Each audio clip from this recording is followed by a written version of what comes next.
Eu li o livro de Jó em 2 dias e o resultado não era o que eu estava esperando, mas era o que eu precisava. O livro de Jó, ele mostra desde o princípio da vida de Jó, né, a parte da prosperidade que ele tinha na vida dele, tanto espiritual, ele era uma pessoa muito justa e ele continuou sendo, mas a parte financeira, de criados, de família, ele tinha uma família muito unida, muito grande, né? E Deus permitiu que o Satanás tivesse contato e pudesse tocar nessas áreas da vida de Jó, e ele perdeu praticamente tudo. O que se manteve foi a vida. De resto, ele teve muitas doenças, perdeu tudo. Eu esperava que tivesse uma parte mais ativa de Deus nesse livro. Eu nunca tinha lido ele por completo. Pensei que Deus ia falar mais nesse livro, né, direto com ele, tentando consolar, mas foi muito pelo contrário. Foi um livro muito difícil, muito angustiante de ler, porque Jó sofreu muito, sofreu muito. Todo o livro praticamente de um lado Jó tentando se justificar, né, que ele não merecia aquilo, mas em nenhum momento ele blasfemou contra Deus, em nenhum momento ele maldisse o nome de Deus, em nenhum momento ele pecou contra Deus ali, né?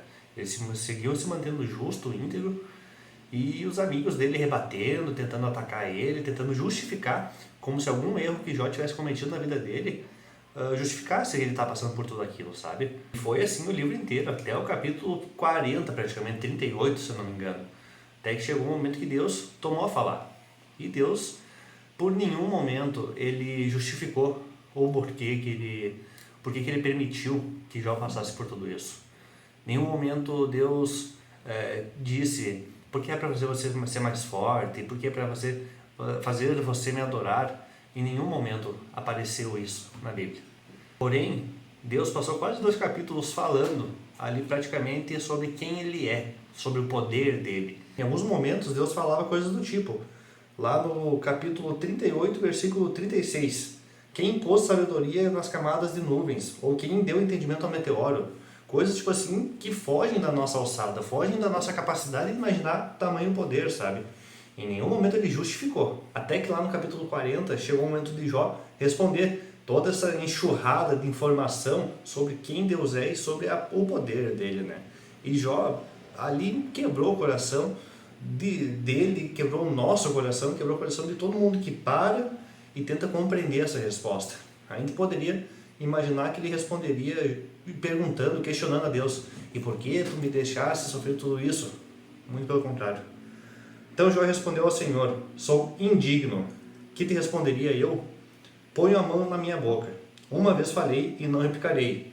Aliás, 2 vezes, porém não prosseguirei. Ele simplesmente calou a boca, falando nosso português bem falado, botou a mão na boca, não vou seguir, eu sou indigno. E após essa resposta, Deus segue mostrando quem ele é, sobre o poder dele, mais uma vez, para instigar a Jó e a nós a entender quem é Deus. Lá no capítulo 42, teve a confissão de Jó, né? O versículo 5 do capítulo 42 é o que mais toca, o que mais comove, assim, falando um todo como a Bíblia, além do livro de Jó, na Bíblia como um todo, que fala, eu te conhecia só de ouvir, mas agora meus olhos te veem. Isso a gente pode trazer para o nosso contexto. A gente só ouve falar de Jesus, de Deus, nesse caso aqui do Antigo Testamento, né? Ouvia muito falar dele, mas na nossa vida, na prática, a gente não viu ele, né? A gente teve algumas sensações, a gente sabe que a gente está sendo protegido, mas a gente nunca viu. Os meus olhos te veem, assim como Jó confessou naquele momento, né? E depois ele ainda conclui essa frase dizendo, por isso me abomino e me arrependo no pó e nas cinzas. O restante da história a gente já sabe.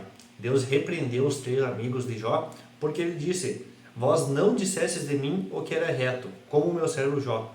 Eles queriam justificar o que Jó tinha feito, não sobre quem era Deus, sobre aquela situação. E depois disso Deus restaurou a prosperidade de Jó, tanto em família, em todos os pontos. Ele fala aqui em um ponto que lhe deu o dobro de tudo que antes de possuir.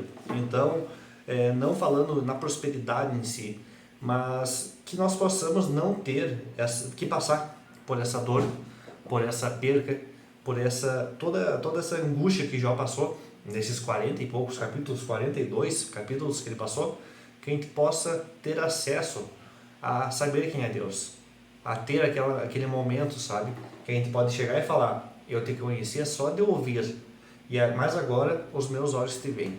Que a gente possa chegar nesse momento também através desses vídeos, através de um louvor, através daquele momento que só você e Deus está lá, que você possa pedir a Ele discernimento, sabedoria de conseguir ver Ele no nosso dia a dia e nas nossas angústias e conquistas. Então, eu estou me preparando agora para ler o livro de Hebreus e vai ter uma dinâmica bem legal, porque aqui eu conheci a Deus como soberano, como o Todo-Poderoso. E no livro de Hebreus eu vou conhecer a Deus como sacrifício, como Cristo vivo, como aquele Deus zeloso, de compaixão que está no meio de nós. Então vai ser bem interessante. Eu te sugiro curtir esse vídeo, seguir esse perfil, porque eu estou bem dedicado. Eu tenho certeza que esse projeto aqui vai tocar muitas vidas. E se tocar só uma pessoa, já valeu a pena. Até a próxima.